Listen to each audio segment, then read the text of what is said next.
وزیر زبیر کو بتا دیتا ہے کہ اسلم ہر نئے آنے والے گاہک کے سامنے خود کو اسٹور کا مالک ظاہر کرتا ہے اور اسٹور میں اس نے کافی مال بھی ڈلوایا ہے، لیکن آپ سے مشورہ تک لینا پسند نہیں کیا، اور ساتھ ہی زبیر سے کہتا ہے کہ زبیر بھائی برا مت منائیے گا، سدرا باجی میرے لیے بہنوں کی طرح ہیں، لیکن وہ روز ہی اسلم کے ساتھ باہر گھومتی پھرتی ہیں اور محلے کے لوگ کافی باتیں بنانے لگے ہیں۔ زبیر وزیر سے کہتا ہے کہ بس کچھ عرصہ میری خاطر اسلم کی تمام باتیں برداشت کر لو، میں پوری کوشش کروں گا کہ جلد سے جلد ٹھیک ہو سکوں تاکہ اپنے اسٹور پہ خود بیٹھ سکوں۔ اب زبیر کی کوششوں سے اس کی حالت کافی بہتر ہونے لگی ہے۔ اسلم جب گھر آتا ہے تو زبیر اپنے کمرے سے نکل کے ڈرائنگ روم میں آ جاتا ہے اور اسلم زبیر کو خود بنا کسی سہارے کے کمرے سے ڈرائنگ روم میں آتے دیکھتا ہے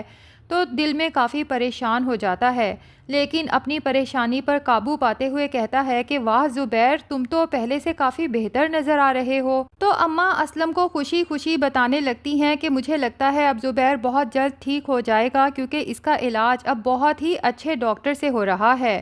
اور دوائیاں بھی تبدیل کی ہیں۔ لیکن اماں کی یہ بات سن کے اسلم سوچتا ہے کہ اس سے پہلے کہ زبیر ٹھیک ہو مجھے جلد سے جلد اسٹور اپنے نام کروانا ہوگا، ورنہ تو میں ہر چیز سے ہاتھ دھو بیٹھوں گا۔ جبکہ زبیر اسلم سے کہتا ہے کہ میں نے سنا ہے تم نے اسٹور پہ نیا مال ڈلوایا ہے اور تم نے مجھ سے مشورہ لینا بھی پسند نہیں کیا۔ اسلم ایک دم سے گھبرا جاتا ہے، فوراً زبیر سے کہتا ہے کہ دراصل میں تمہیں پریشان کرنا نہیں چاہتا تھا، کیونکہ اسٹور پہ نیا مال میں نے ادھار کی رقم لے کے ڈلوایا ہے اور اب تو میرا بال ادھار میں ڈوبا ہوا ہے۔ تو زبیر اسلم سے کہتا ہے کہ میری زیادہ فکر کرنے کی ضرورت نہیں ہے، کل سارے کھاتے لے آنا تاکہ میں حساب کتاب چیک کروں کہ تم نے کس سے کتنا ادھار لیا ہے۔ یہ سن کے تو اسلم کو ٹھنڈے پسینے آنے لگتے ہیں، کیونکہ اسٹور کا مال تو اس نے اماں کی چوڑیاں اور بالیاں بیچ کے ڈلوایا ہے، تو ادھار کے کھاتے کہاں سے لائے گا اور زبیر کو کیا چیک کروائے گا۔ اب بہت زیادہ سوچ بچار کے بعد اسلم بہت ہی خطرناک پلان بناتا ہے اور ایسی میڈیسن لے کے آتا ہے کہ زبیر سارا دن سویا رہے اور اس کا دماغ اتنا سن ہو جائے کہ اسے اپنے آس پاس کی کوئی خیر خبر ہی نہ رہے،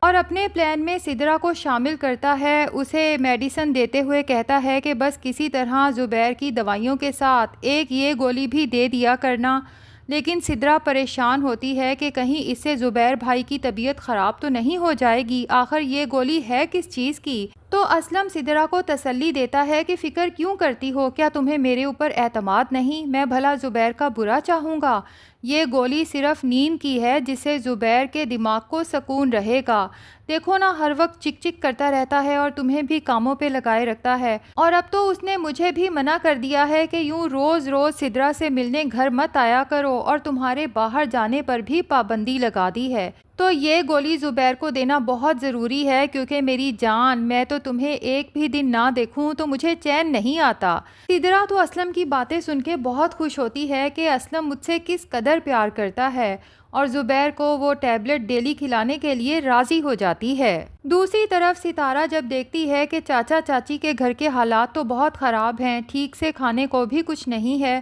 اب ستارہ بھائی جی کے پاس سے جتنے پیسے لائی تھی وہ بھی چاچے کے علاج پہ اور کچھ گھر میں راشن ڈلوانے پہ لگ چکے ہیں، تو ستارہ سوچتی ہے کہ اگر میں زبیر کے گھر واپس چلی جاتی ہوں تو میرے تو پھر سے وارے نیارے ہو جائیں گے، اور کم سے کم اس غربت کی زندگی سے بھی آزادی ملے گی۔ ستارہ تو انہی خوش فہمیوں میں ہے کہ زبیر اس سے بے تحاشا محبت کرتا ہے، اب اگر اس کے پاس جا کے جھوٹی سچی کہانی سنا کے مگرمچھ کے آنسو بہائے گی تو زبیر ایک بار پھر اس پہ یقین کرنے پہ مجبور ہو جائے گا۔ ویسے بھی زبیر کی جو حالت ہے، ایسے میں اسے ایک خدمت گزار کی ضرورت تو ہے، لیکن یہ ستارہ کی خام خیالی ہے، کیونکہ زبیر کو کھرے اور کھوٹے کی بہت اچھے سے پہچان ہو چکی ہے، اور یہ بھی پتہ چل گیا ہے کہ اس کے تو اپنے بھی اس کے ساتھ مخلص نہیں ہیں۔ زبیر کے ساتھ اگر کوئی مخلص ہے تو صرف زینت، اس کی بچیاں یا پھر وزیر، اور اس ستارہ کا تو زبیر بے چینی سے انتظار کر رہا ہے کہ ایک بار اسے مل جائے صحیح، اسے ایسی سزا دے گا کہ اس کی 7 پشتیں یاد رکھیں گی۔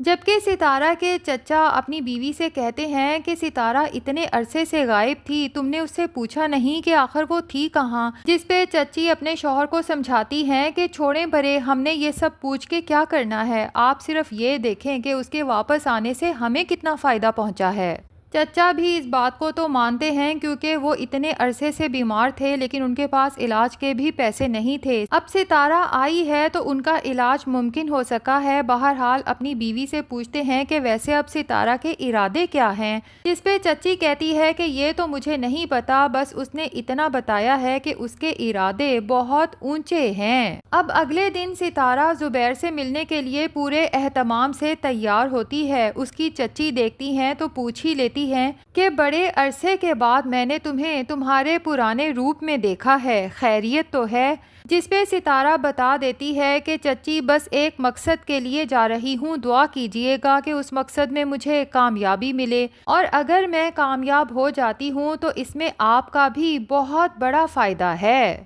چچی حیران ہو کے پوچھتی ہیں کہ کون سا مقصد؟ تو ستارہ بتا ہی دیتی ہے کہ دراصل میں زبیر سے ملنے جا رہی ہوں۔ اب ستارہ جب زبیر کے گھر میں داخل ہوتی ہے تو اماں اور سدرا تو اسے دیکھ کے ہکا بکا رہ جاتی ہیں، جبکہ ستارہ مکر کرتے ہوئے زبیر کی طرف بھاگتی ہے کہ یہ آپ نے اپنا کیا حال بنا رکھا ہے، میرے یہاں سے جانے کے بعد کسی نے آپ کا خیال تک نہیں رکھا، جبکہ زبیر وہیں سے چلاتا ہے کہ گھٹیا عورت، تمہاری جرت کیسے ہوئی میرے گھر میں قدم رکھنے کی؟ کہاں ہے وہ دوسرا چور جس کے ساتھ تم میرے گھر کا صفایا کر کے بھاگی تھی، اور مجھے تو تم اپنی طرف سے زہر دے کے مار کے گئی تھی؟ یہ تو اللہ نے میری زندگی رکھی تھی، ورنہ تم نے تو مجھے مارنے میں کوئی کسر نہیں چھوڑی تھی۔ ستارہ اپنی صفائی پیش کرنے کی کوشش کرتی ہے کہ زبیر ایک دفعہ میری بات سن تو لیں، لیکن زبیر سدرا سے کہتا ہے کہ فوراً پولیس کو کال کرو اور اسے اریسٹ کرواؤ۔ اب ویسے ستارہ جیسی عورت کے ساتھ ہونا تو یہی چاہیے کہ زبیر وہیں کھڑے کھڑے اسے طلاق دے کے اسے پولیس کے حوالے کرے۔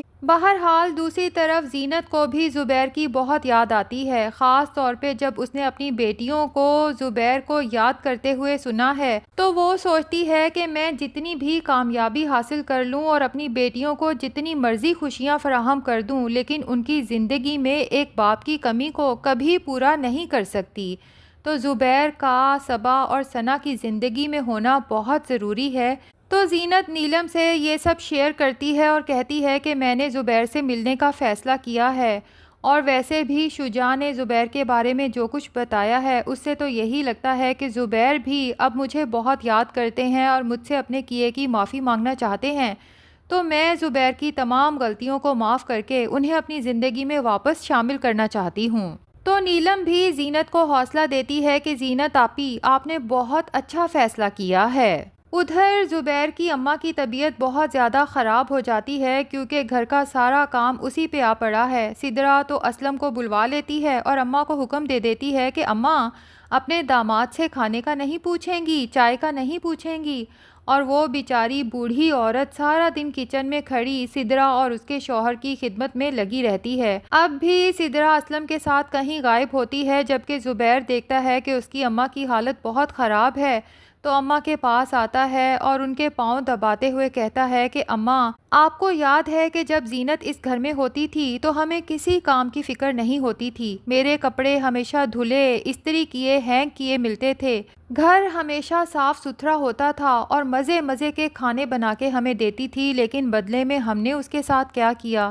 ہمیشہ اسے جھڑکیاں دیں، برا بھلا کہا اور اس کا جائز حق بھی اسے نہیں دے سکے، اور اب تو اماں کو بھی احساس ہونے لگا ہے کہ ہم نے زینت کے ساتھ بہت برا کیا ہے، تو وہ زبیر سے کہتی ہیں کہ ہم دونوں مل کے کل زینت کے گھر چلیں گے اور اس سے اپنے کیے کی معافی مانگیں گے، کیا پتہ زینت ہمیں معاف کر دے۔ تو ناظرین، جب زبیر کی زینت سے ملاقات ہوگی اور زینت کو پتہ چلے گا کہ اسلم اور سدرا کی منگنی ہو چکی ہے تو وہ اسلم کی ساری اصلیت زبیر کو بتائے گی، جس کے بعد اس اسلم کا تو بہت ہی برا انجام ہونے والا ہے۔ تو ناظرین، آپ میں سے کون کون اس اسلم اور ستارہ کو جلد سے جلد جیل کی سلاخوں کے پیچھے دیکھنا چاہتا ہے؟ کمنٹ سیکشن میں ضرور بتانا ہے۔ ویڈیو پسند آئی ہے تو لائک اور چینل کو سبسکرائب بھی ضرور کر دیں۔